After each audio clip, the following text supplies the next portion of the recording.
You're going to go live. Here we go. Hey, everybody, welcome. Thanks a lot for hanging out with us tonight. And tonight we have a very special guest. It's Will Roundtree, and he's going to talk to us about his entrepreneur journey. So, as always, thank you very much for everybody for joining us. We had a lot of fun tonight. Post any questions that you've got for Will as the night goes on. Everybody joining us. We got Dave, we got Marie here. We got All Good. We got Q. Hey, guys, thanks a lot for once again for joining us tonight. So let's get down and let's get going here and talk to Will right away. And let's get to meet Will. He's got his own YouTube channel. He's got his Instagram account as well. Scrolling along the bottom here, guys. As I just said, if you guys have any questions for him, throw them out there throughout the whole week. Try and do the best that I can to get to everybody's questions as the night goes on. So first of all, Will, your show. Talk to us about you being an entrepreneur. How did you start become an entrepreneur? How did it all begin? Yeah, great question. So first, Rick, I want to thank you for having me. Hey, I very love welcome. doing these podcasts just so, be able to kind of tell my story because I think that's really the essence of being an entrepreneur. You're always telling your story. But how I got started, I went through everything that I was taught to do growing up. Go to school, get the good grades, go to college, get the good job. And so I can remember in 2003, I was working for a company. Had worked there about 7 or 8 years. I, was making what I considered good money at the time. And literally one day we came to work August 13th and got a letter saying that, the company has been sold. Went to Whoa. work the very next day and there were chains on the door. And Wow. so didn't know what I was going to do. I had recently, dropped out of college a few years prior because I found out college just wasn't my route. It wasn't a part of my narrative. And so didn't know what I was going to do. I was fortunate enough to kind of stumble into entrepreneurship by a way of network marketing. Joined a network marketing company in 2003. But the thing that I learned from that network marketing company was personal development. And so the personal development really just kind of stood out because it helped me to become who I am today. I didn't know what I Nice. learned 15 years ago would be something that would have shaped who I am, my mindset, how I think, all of that good stuff. And so joint network marketing, fast forward from 2 years to the 2005, and actually was building a network marketing team out in Las Vegas, Nevada. I grew up in Milwaukee, Wisconsin. And so got a chance to go to a convention in Las Vegas in 2005, went out there in September. October 5th, 2005, I moved to Las Vegas merely just to become a full time entrepreneur. Quickly found out, Rick, it is not as easy as everybody made it out to be. No kidding. you No know, kidding. and No kidding. so that's kind of the Cliff Notes version of how I got into entrepreneurship and been in it a better part of, like I say, 15 plus years and haven't looked back since. Good for you. So tell us a bit more about your business. I know exactly what is your business that you're doing. Yeah, so my business is primarily in the financial space. We help people from credit education to real estate investing. I'm a real estate coach, so we teach people how to invest in real estate properties, both commercial and residential. Nice. I have a lot of people who are also who hire me as their business coach, just because one thing that I've learned is that a lot of people start businesses, but they don't understand business. And so that's kind of where a lot of my coaching and expertise comes into play at. And even more importantly, I also purchase and buy other companies. And so a part of my business structure is buying other companies as well. But my start as far as where my business actually grew started in the credit space by educating people on the importance of credit.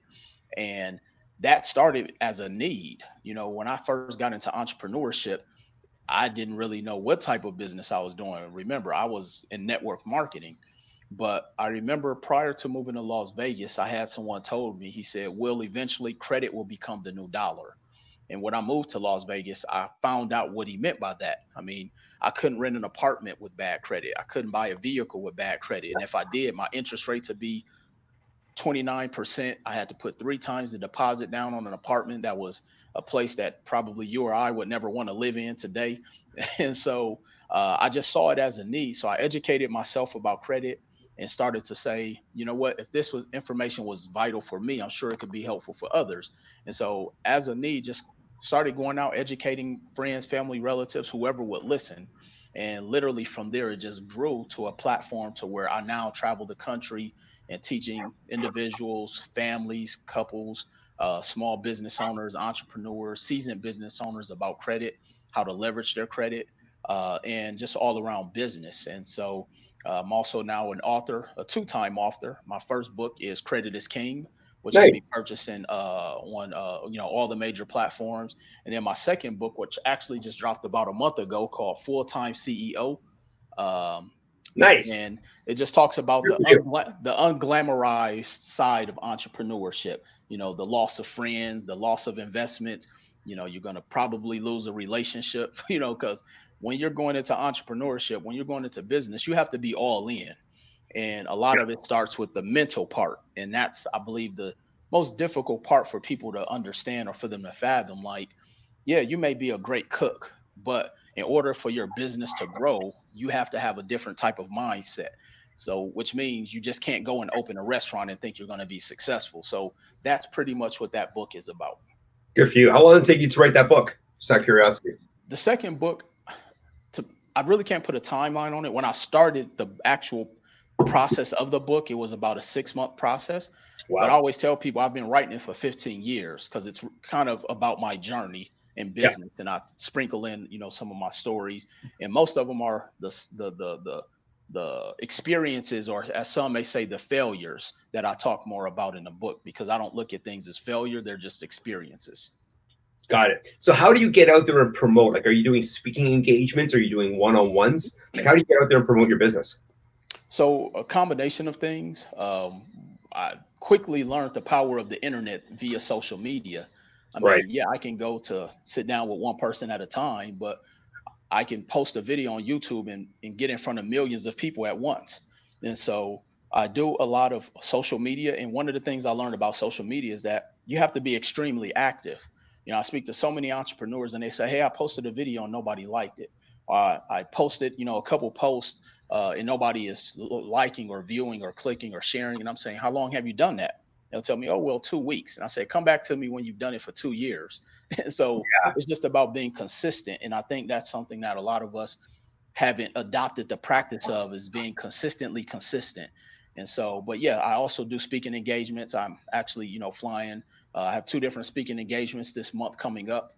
But yeah, a lot of it, I just started off in my grassroots right here in my backyard in Las Vegas, just going to businesses. And so my thing is I've always tried to understand how to leverage my time. And what I mean by that is, yeah, I can sit down with 100 people one at a time, but I'd rather get in a room with 100 people at a time. And so I started putting on events, and that way I can just do the message once in front of 100 people as opposed to doing it 100 times with Yeah. individuals. So really just trying to learn how to, I've learned how to leverage my time. Good for you. Good for you. So why do you do what you do? Why? The big why. So it starts off a couple different things. So my initial why came because, like I say, the need of the importance of what I saw what credit had done for me. Because growing up, we're not taught, at least in a lot of the communities that I grew up in, or that my friends, family, and relatives grew up in. We didn't get taught anything about credit or finances or wealth or entrepreneurship. That's one True. reason. Two, I mean, I've had some pretty low points in my life. When I moved to Las Vegas, 6 months into being in Las Vegas, I was sleeping in my car. I didn't have, I ate cereal for breakfast every day. I mean, so I hit a pretty low point, and a part of my motivation of why I work so hard is because I never want to be in that position again. And Right. then the third is I need my legacy to carry on. So I have to build something so that my children and my children's children and et cetera will be able to continue on what I've built and what has taken me so many years to build. And so always people always tell me, "Will, do you sit still?" And I said, "No, I can't afford to sit still, because as an entrepreneur, you can't turn it off. You have to, it's like a pilot light on an oven. Once you turn it off, you have to have someone come back and reignite that flame. And so I don't want my light to go out on the pilot, which is me. And so I Yeah. constantly am on go mode, because they have this saying, if you stay ready, you never have to get ready. So I'm always on go. You seem to have a lot of energy, Will. Wow. I tried to. Most But entrepreneurs do, right? You yeah, know, that's why they say we're a little crazy. that's great. But You know, we so, absolutely are. You got to have right. that drive and that dedication, that go, that hustle and bustle. So, what do you think is the biggest problem that your business solves for people? So the biggest problem I would say it would be just people understanding the truth about credit because there's so many different misconceptions. That's one facet. Right. There's so many misconceptions. There's so much propaganda around credit. But because now anybody with a camera and a social media account can be considered an expert, I try to come in and at least educate people on the real of what I've learned over my, X amount of years in this space. But then from an entrepreneur side, because I've always said I never wanted to be pegged as just the credit guy. I wanted to be known as an entrepreneur.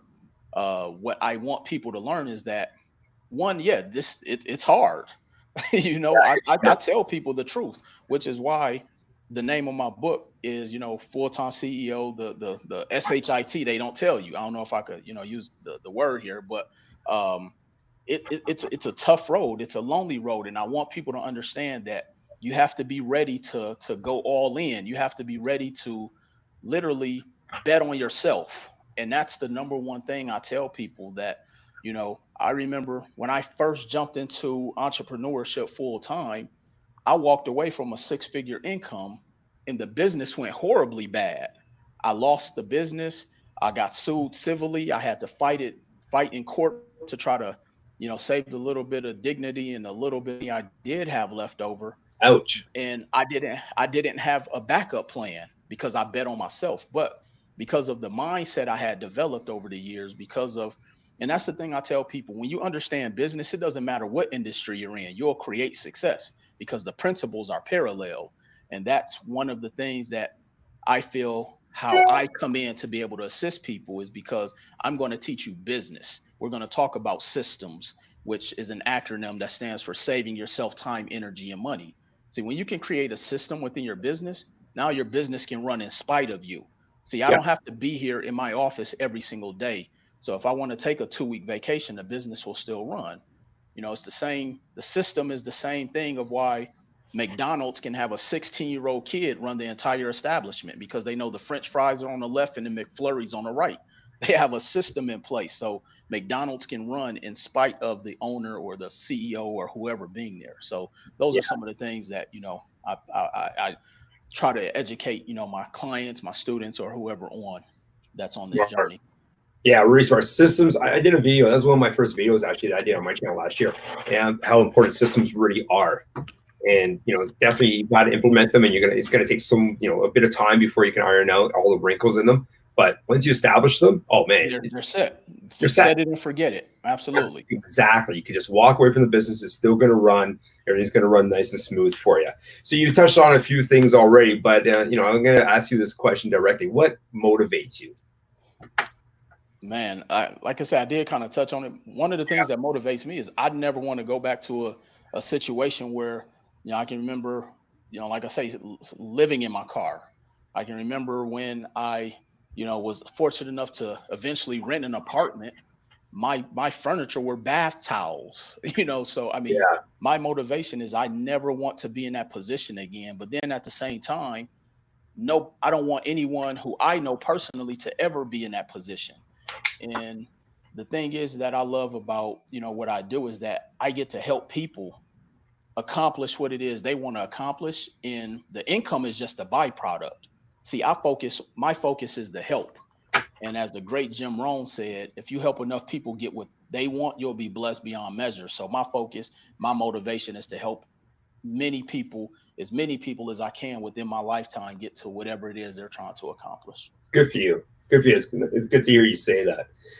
You're kind of answering my questions before I even get a chance to ask you them. So my next one is kind of like, well, what do you enjoy most about being an entrepreneur? Well, I So mean, you kind of yeah, I touched on can it go just on now, for but days. elaborate. Well, one is the time freedom. I can Yeah. remember being at my job and I had to get permission to take off to go to a funeral. And I just told myself, you know what? I never want to be in that position again. I Yeah. have to get permission to go to my grandparents' funeral. well, my grandmother's funeral. And then when I got to the funeral, I had to get a slip to prove that I went to my grandmother's funeral. And the last thing I want to be thinking about is trying to show proof I went to a funeral. I'm thinking about my grandmother who just passed away. And so Yeah, I, that's nice. I just never wanted to be in that position again. So my time was more valuable. Yeah. And so, we always have this joke that the time freedom allows me to be able, if my son wants to go to Chuck E. Cheese on a Tuesday, I'm going to be able to take him on a Tuesday when nobody's there. Yeah. Chuck E. Cheese smells differently on a Tuesday, than a Yeah. Saturday because it's Absolutely. nobody else is there. So my time is probably one of the things that, I just love to be able to, go out of town for a week and still be able to conduct business, to go out of town for a week and create business in that city, to be able to, like I say, create other uh, opportunities for other individuals and helping my team help them accomplish what it is they're trying to accomplish. So, I mean, it's literally a multitude of things, but the time freedom would probably be the number one thing that I just love about entrepreneurship. Yeah. Having the freedom of time is amazing. It's invaluable. It's unbelievable. It's unbelievable. It really is. So good to hear you say that. Do you have a mentor when you were growing up? Oh, I've had many. One of my first mentors was an individual by the name of John Malott. And, he was my mentor in network marketing, and he saw more in me than I saw in myself, because at the time I was a little rough around the edges. I didn't, speak in the same vernacular I speak in. I hung Yeah. around in different settings and crowds and different things like that. And I can remember even just going to buy my first suit. I didn't know how to go shopping for a suit. And so he just taught me so many things about just professionalism. And then Right. over the course of years, I've had many mentors. But as I tell people, a mentor doesn't always come in the form of a human being. I've had audio books that were my mentors. I've had books. I went to seminars. Some people were my mentors and didn't know it because I watched them from afar. Yeah. And Yeah. and then what Definitely. all I did was I emulated everything that they did. And as they say, it's okay to be a copycat as long as you copy the right cat. So I just followed a lot of the things that some of the people who I've looked up to throughout my journey on this journey. And so, but yeah, to ask, do I have mentors or have I had mentors? Absolutely, I've had many. And again, like I say, Good. some of them didn't even know they were my mentor. Good for you. Good for you. If you can give your earlier self, say like your 15 or 20-year-old self, some advice, what would it be? Oh wow. I would say that one is take life seriously early and learn the power of discipline.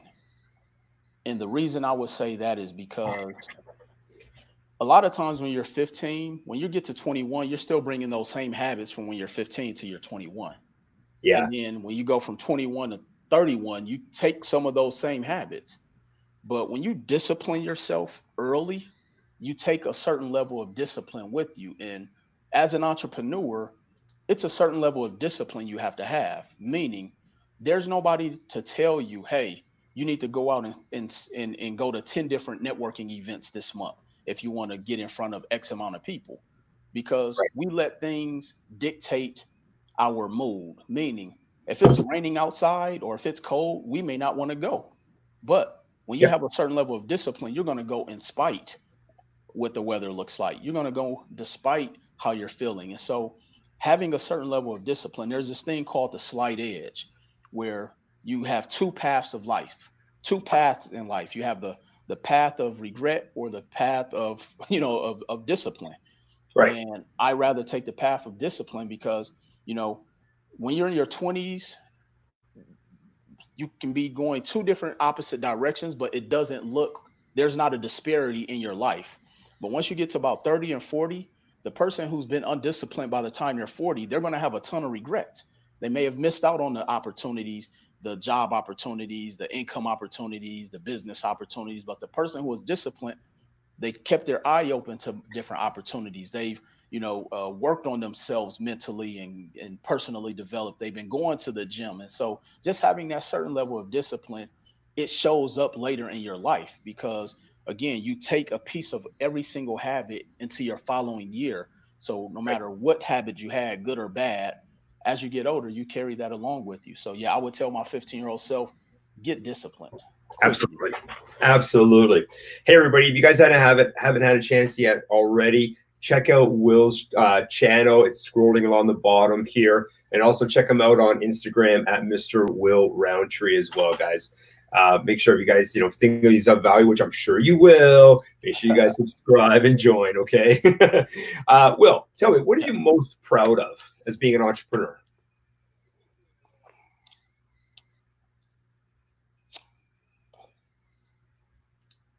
So I would say the thing I'm most proud of, I would have to say probably just my level of thinking.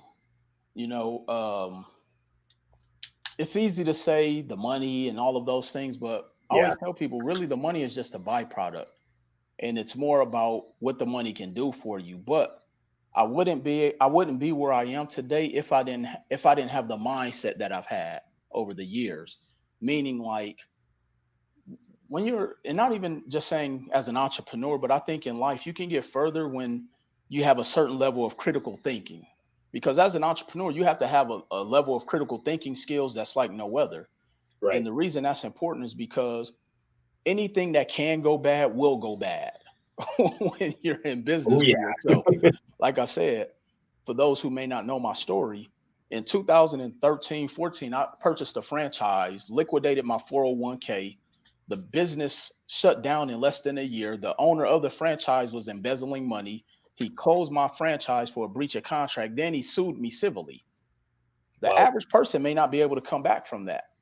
But because of everything that I had been working on myself, which I say was my mindset, my level of discipline, and just me as an individual, if it had not have been for that, I wouldn't be where I am today because I was still able to to maneuver or call it audible, as the great Penn Manning was so, good at doing, and just being able to figure it out. And I think when you have a certain level of critical thinking skills, you'll always be able to turn lemonade from lemons. Like no matter what the situation is, you're gonna find the experience to overcome that. And so Yeah.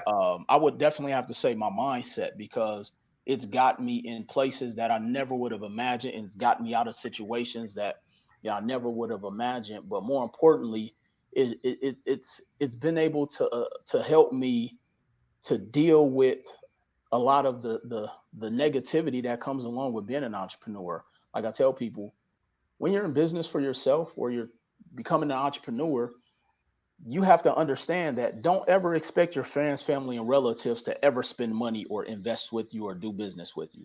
And if they do, that's a plus. But that alone will take someone out. And so, because my mindset was already like, okay, whether it's any of my loved ones supports me, I know they love me, they just may not support me. I'm going to push through that.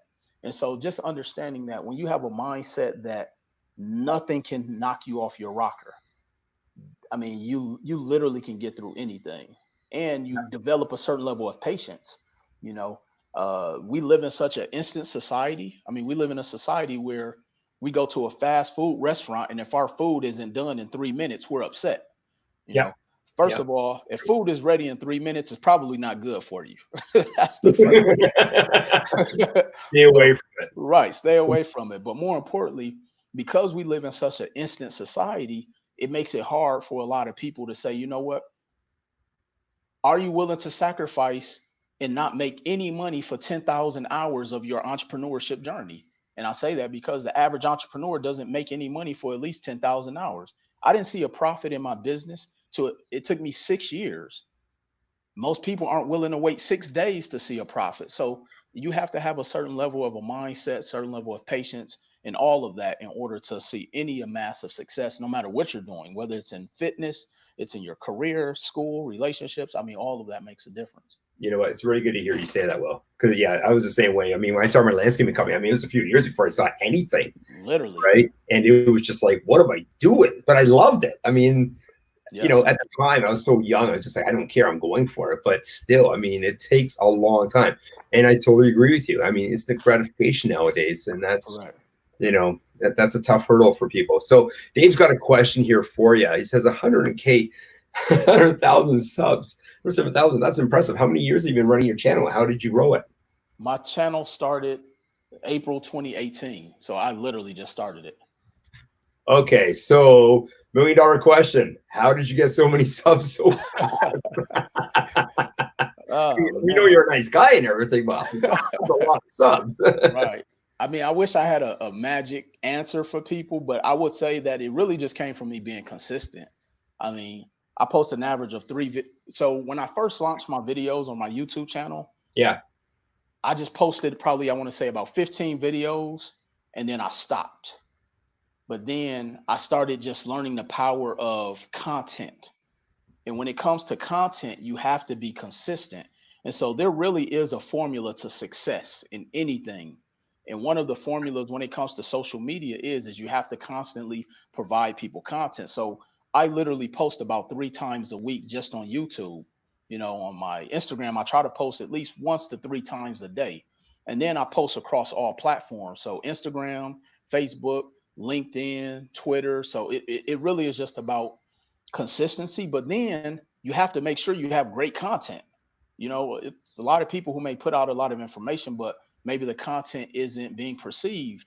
But that also comes from this, and another reason why I always say you want to work on yourself, because people want to do business, or they latch on to people who they know, like, and trust. So Right.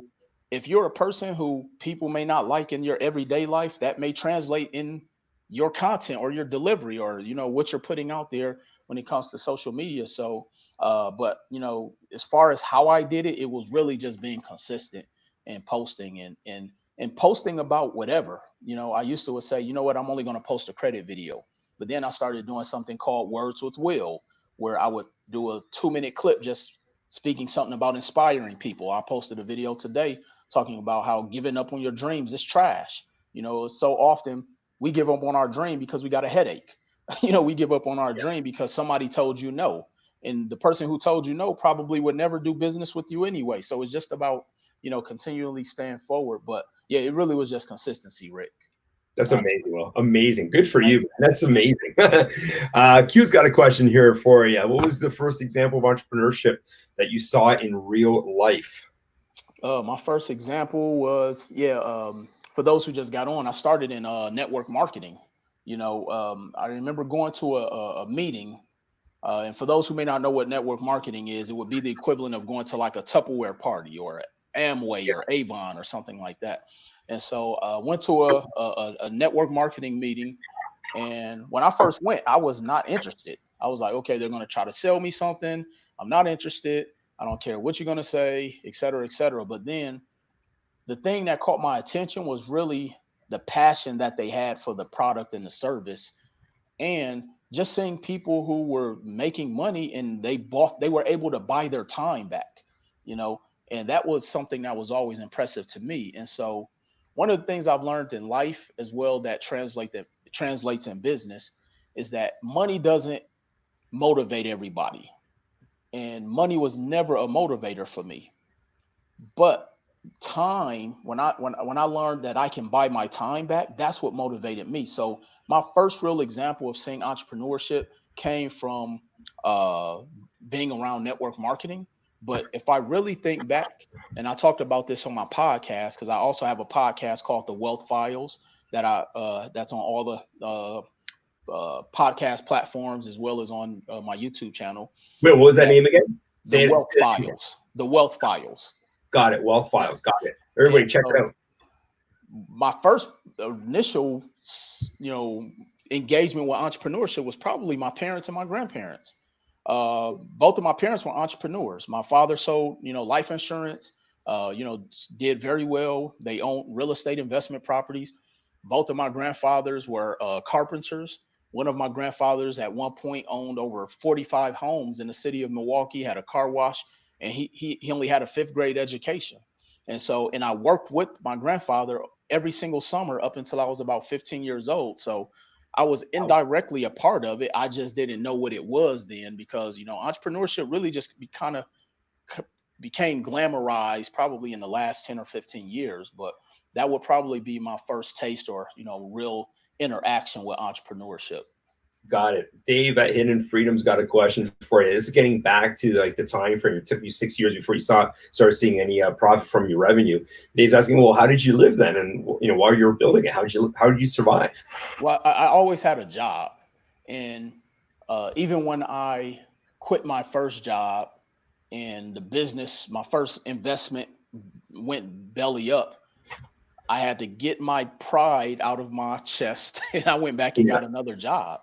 But then, even in between that, I would do little odds and end things. Like when people come to me now and say, "Hey, I can't afford it," I tell them, "You can't afford not to afford it. So go in Uber, go cut lawns, go work third shift at Target or Burger King, go do something, because you need to be like, if you're telling me you want to become successful, how bad or what are you willing to sacrifice?" So if I had to work 3 jobs, it was times where I did that. So I survived by, I always kept some form of a job, of a 9 to 5 or working third shift, or, something to pay the bills during those times. Absolutely. Absolutely. So what do you consider to be one of your greatest challenges in your rise of being an entrepreneur? What would you say it was? Probably one of my greatest challenges, I would say. Let's say to get to the point that you are at now, what was one of the biggest ones? I would say in the beginning, my greatest challenge was probably I knew too much. And sometimes when you know too much, you can become a little bit uncoachable, or you start doing things, or as they say, reinventing the wheel. Like, okay, you know what? I know that worked that during that time, but I'm going to try things my way. Right. And I had to learn very early in my journey that the blueprint has already been created. You just got to follow it. And again, sometimes because the success doesn't come fast enough within the blueprint that's been set, we try to deviate. And so I would probably say that was my biggest challenge, and difficulty was just staying the course of what I knew that worked, because it's very easy to get distracted. And I would say that will probably be another thing, is that there's so many distractions. It's easy to say, you know what, I've been to 10 of these networking meetings. I haven't got any success. I'm just going to go to this party this weekend. That's a distraction, not knowing that the 11th trip to that networking event could change your life, literally. And so I always tell people, like, you're literally one decision away from your entire life changing. And that's what happened to me, is that I just stayed consistent once I started to learn those things. So just being, so I would say it would be a multitude of things, but early on, it probably would be that I wasn't always as coachable, to really sum it up and put it in layman's terms. And when you're not making any money, your pride and ego gets checked really quickly when the bank account doesn't match the pride and ego. So I changed that really quickly. Great point. Well, great point. Do you read a lot of books? Oh yes, audio books, which is what I do now. And because I travel and I'm on a plane often, it gives me a time to actually dive into to a book or two. Fantastic. So you've written 2 books. The titles again were? Credit is King, and then Full-Time CEO. Awesome. And where can we get those? Where can we get those? You can go to Amazon.com. You can pretty much all the major platforms. Obviously, Amazon is the most popular. Also, the audio version, you can go to iTunes, all the places where you can purchase on audio. Beautiful. And credit is the Full-Time CEO audio should be completed sometime this week. It's actually going through quality assurance and all of that. But yeah, both of them are on audio, as well as you can purchase an actual physical copy as well. Nice. Great to hear. All right. So apart from your 2 books, what are your top 3 favorite books? Oh, so the book that literally changed my life, the very first book, was How to Win Friends and Influence People. Right. That book changed my life, because one of the things that I've learned, and people often ask me, if it's one thing I have to focus on in business, what do you recommend? And I would tell them, learn how to work with people, because when you're in business, you're in a people business. When you're trying to hire employees, that's people. When you're dealing with customers, that's people. When you have contractors, vendors, you have to know how to deal with people. And when you're learning, when you're working and dealing with people, people want to know what's in it for them. Why should I do business with you? Why should I buy from you? Why should I work with you? And so that book really breaks down the dichotomy of learning how to deal with people. The second one would be the 21 Irrefutable Laws of Leadership. I read a lot of books on leadership because it's a difference between having a business and having a company. Right. And your business sometimes can be a single individual. When you have a company, you have to be a leader because that's the only way people can buy in to want to be able to come and work for you.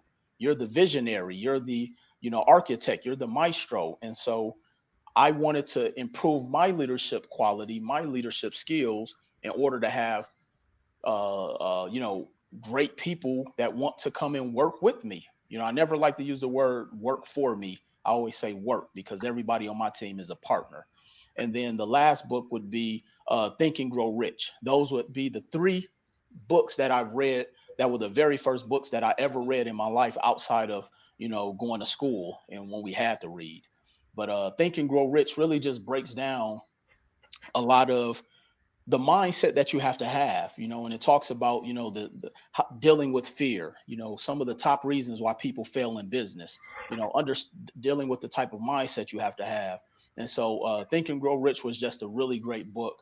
I always say it's probably a prerequisite for anyone who decides to become an entrepreneur.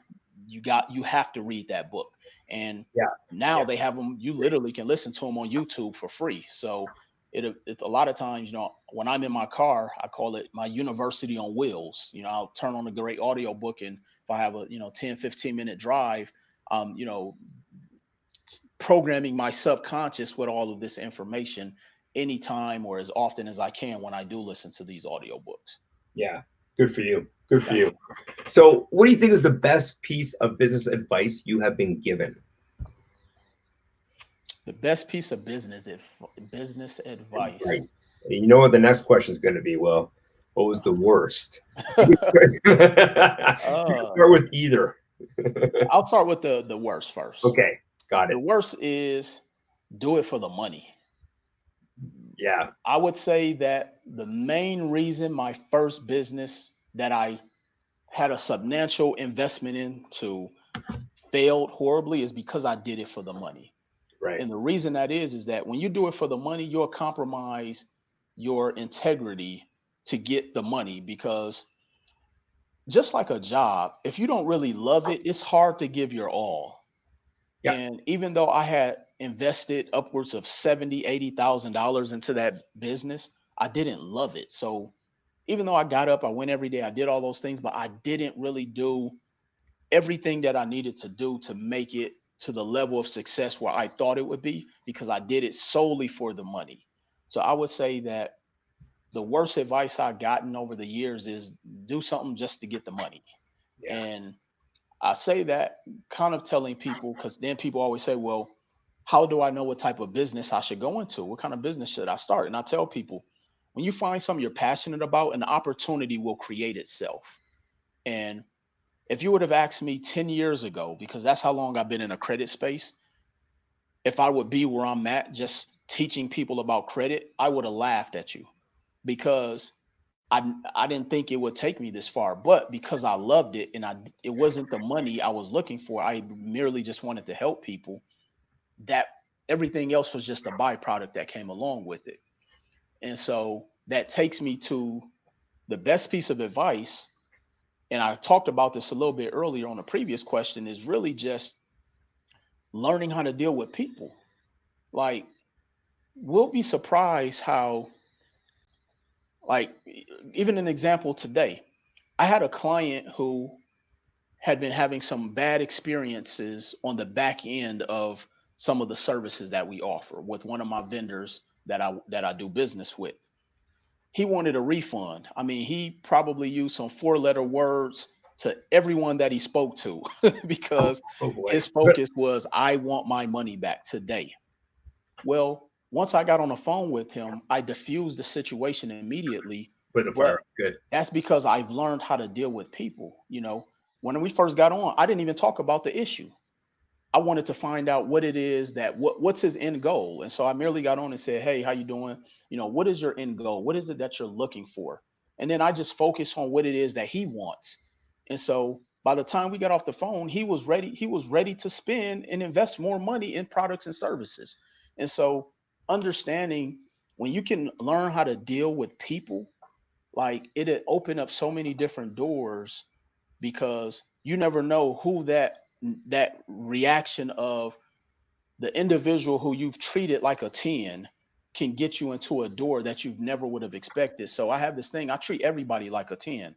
Whether you're the janitor of a company or the CEO, the janitor is going to feel like he's the CEO, because I'm going to treat him just as, just as important, or make him feel just as important, him or her, excuse me, just as important as if I would make the CEO of that company feel important.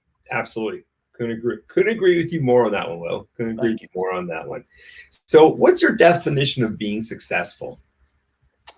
Great question. So Or thank you. I I have this conversation often with my Okay. team, with friends. Success has nothing to do with money, and I think we've been so skewed to think, oh, this person drives a nice car, they must be successful, or Yeah. they make X amount of money. I would say that when you can overcome obstacles, that's success, and we overcome those obstacles daily. And the beautiful part about success is that you have an opportunity to start over and create success every single day. So you could have a bad day today and maybe had no sales, no customers, no clients. You may have had to give a refund. Somebody charged back on you. But guess what, Rick? Tomorrow you have an entirely new 24 hours to create a different narrative and become successful that day. So Yep. you can create success every single day. I don't think it's just one granular, thing. And I often compare business to the game of baseball. You have people in the game of baseball who make millions of dollars who never hit a home run. All they do, if you think Yeah. about that. And so success is the same way. And so success could be me just opening up my first business. I may not have made any money this year, but guess what? Do you know how long I had to save to open up that business? That's success. So success, I would say, is subjective. It really is about what is your goal. And then within that goal, I believe in creating milestone goals. And so if my goal is to be able to make $10,000 a month outside of my 9 to 5 job, guess what? This month I made $1,000 extra. That's success. And so just understanding what your level of success is. But yeah, I think it's so many different facets when it comes to business. It's not just about having millions of dollars. Because I know just because you make millions doesn't mean that's what you bring home.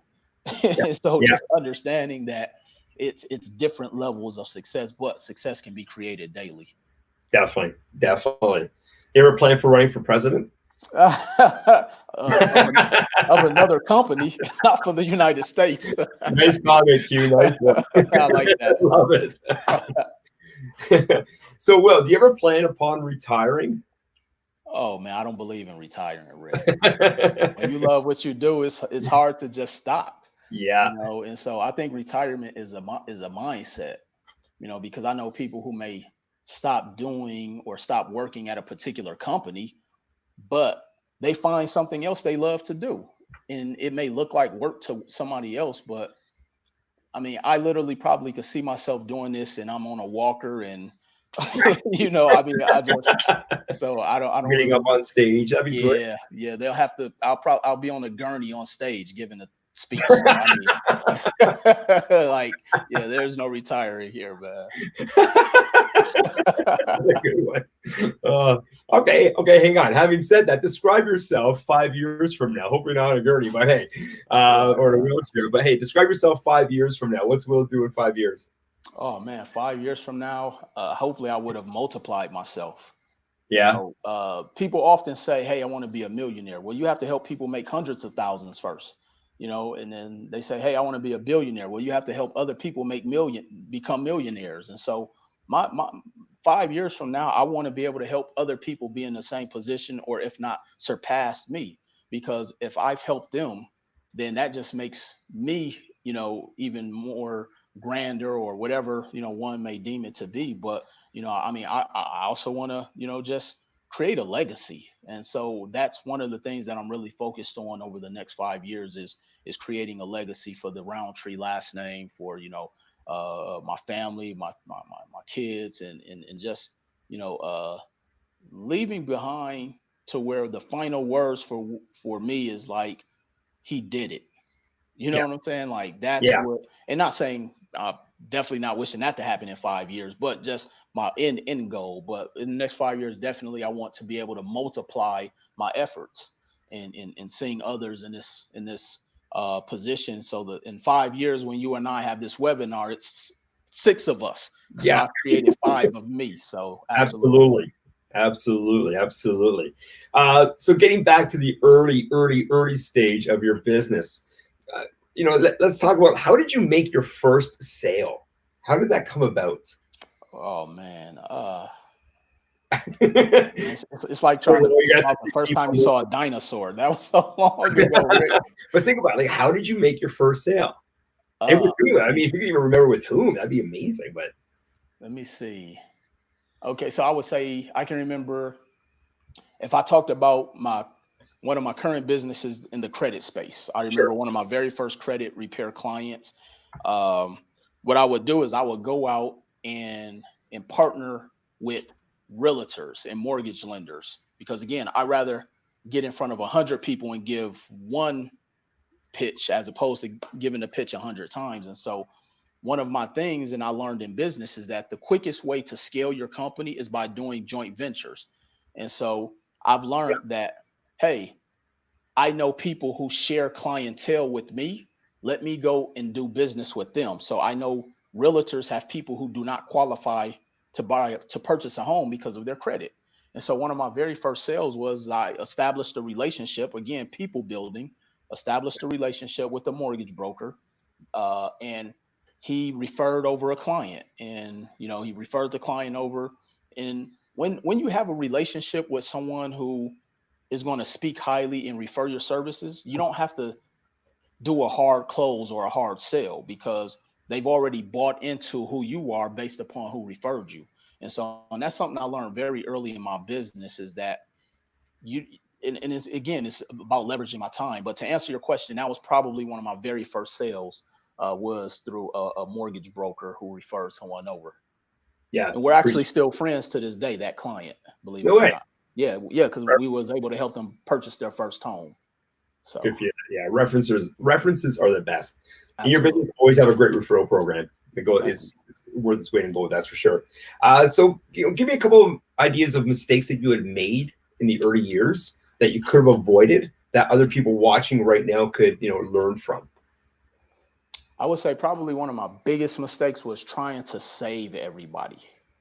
Oh, Meaning, when you get well, to a good certain answer. level, or when That's a good you one. are going through your journey, Yep. you want to bring all your friends, family, and relatives. But guess what? They may not be conducive to what it is, what your end goal is. So trying to save everybody.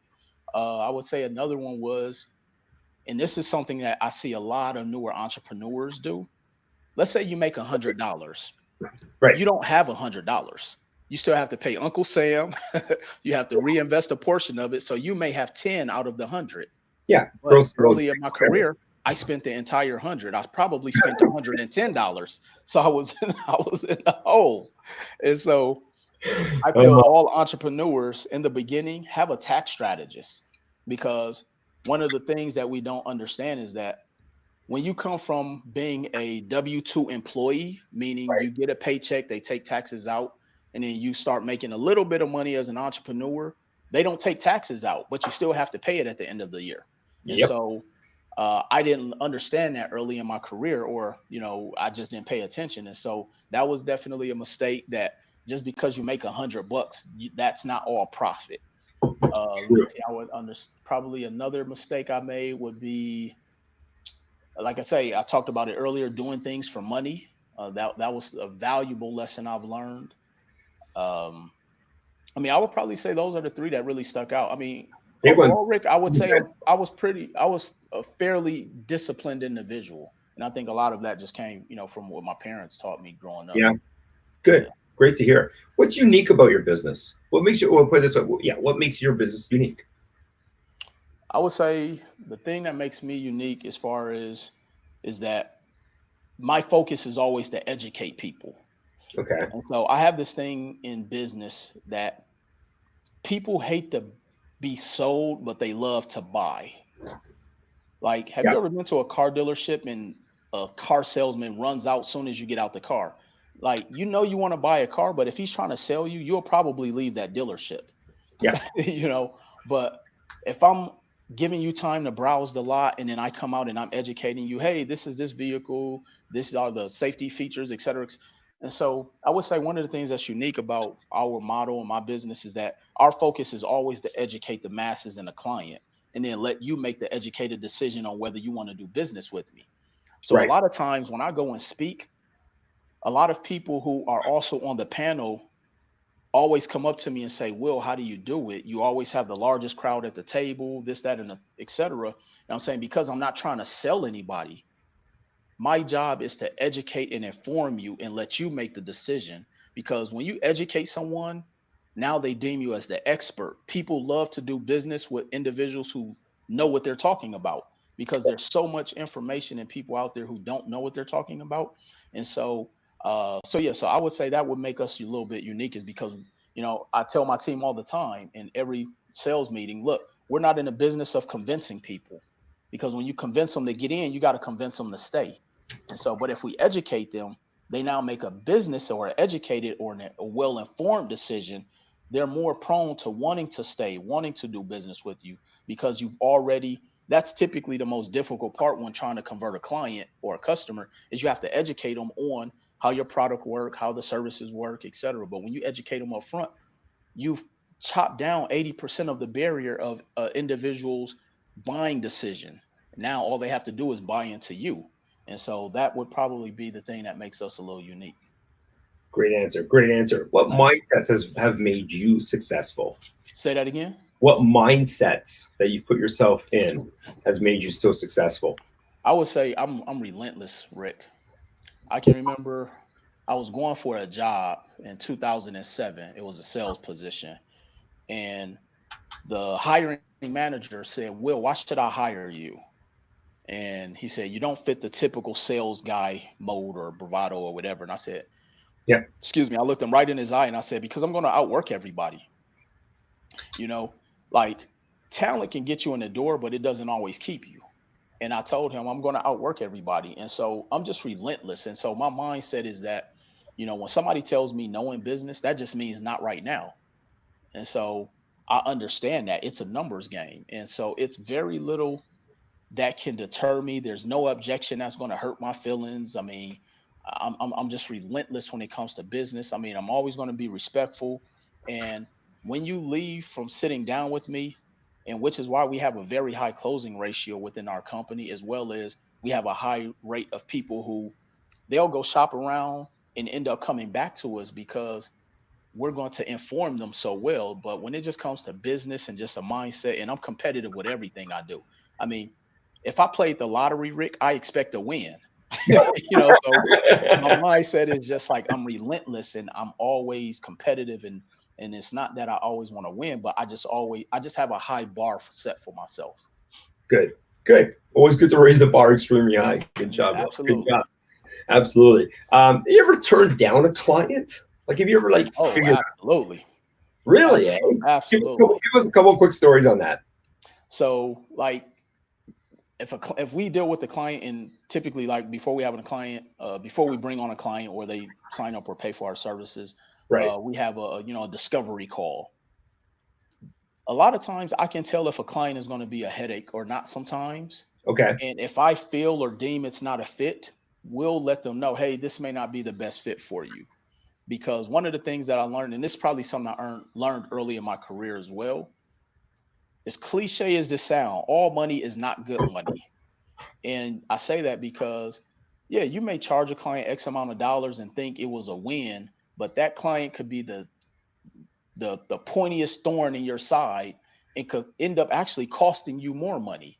And so just understanding that sometimes, yeah, you may have to turn down a client. I remember I turned down contracts with companies that could have helped my business grow even further or faster because I didn't feel the energy or there wasn't a good vibe or we didn't have the same values. I mean, I've even turned down people who wanted to purchase my company. I mean, we're talking a pretty hefty a number figured of what they wanted to pay for my business, but I didn't sell it. And so yeah, I've absolutely turned down customers, clients, acquisition deals, all of that throughout my career. Wow. So have you ever had to, fire a client? You've taken on the contract, you're halfway through it, say, and but it just things weren't just working out the way that Oh you yeah, expected. absolutely. Really? We've it's I'm so I've given clients their money back even after we've halfway finished or completed their service, just because you could leave after doing business with our company and say, you know what, I don't like how Will voice sounds. He irritates me. He's annoying. But one thing they can never say is that I'm Fine. not fair. Like I'm Right. always trying to be fair with my clients. And I'm not saying we give everybody their money back. Of course, the situation is based upon the issue. But yeah, I've given people their money back before. Wow. That's impressive. That's impressive. How do you deal with failure? So my it's interesting. So I did a TED talk in July of 2018. No And way. my Can we TED talk can we was do a about search on that on YouTube? I see you. yes, it's on YouTube, absolutely. Definitely. There And you the go. TED talk it was called The Power of Failure. Got it. And one of the things that I've learned about failure is that see, we think failure is an event, and it's not. A lot of times failure is just because we didn't prepare properly. A lot of times failure is just because maybe it was just not our time. A lot of times failure is just an experience that we needed under our belt. Yeah. So I tell people the company that I talked about at the beginning of the live, where I went in and the doors were locked and I lost my job, had no income. Some may deem that as a failure, but I think about it like this, Rick. Imagine if that company had not shut down, I wouldn't be here today. I would still be working there. Yeah. If the first business I invested my money in didn't go bad, I probably wouldn't be here because I would have been stuck in a business that I really didn't love, just trying to get my money back. And so I look at failure really just as an experience. Sometimes you may lose out on a relationship building your business. Well, that person may not just have been for you. You may Yeah. have dodged a bullet. And so I don't look at failure the way that the average person does. I always say failure is just preparation for success. And if you can go through that early in your career, it's nothing that can shake you. It's nothing that can rock you, because nothing surprises you, Yeah. and so I look at failure as just an experience. Absolutely. Exactly. Totally agree with you. Couldn't agree with you more on that one, Will. So, guys, I told Will I was going to, have him for like 1 hour. We're coming up to it right now. So, I'm going to throw out the old 5 minute mark right now. We got 5 more minutes. So, if anybody's got any more questions, please throw them out in the comments. It'd be great to hear them. And in the meantime, Will, how do you separate yourself from your competition, your competitors? How do you separate yourself? One is just outworking people.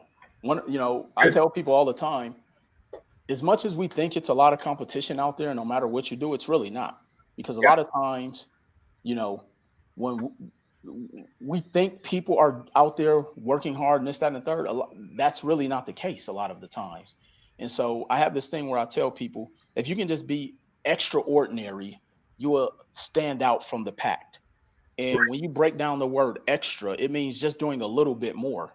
So I can remember when I was on my sales job, if I knew the average person was doing 200 calls a day, I was going to do 400. It doesn't take Nice. any more time, Yeah. because most of the time, you know, people were squandering their time and 200 was just the bar. And so I wanted to do extra to be extraordinary. So I did 400. So, I mean, how I separate myself from my competition is again, I'm going to outwork you, to the point to where you're going to be like, wow, how does he ever sleep? And that's just the mindset that I have.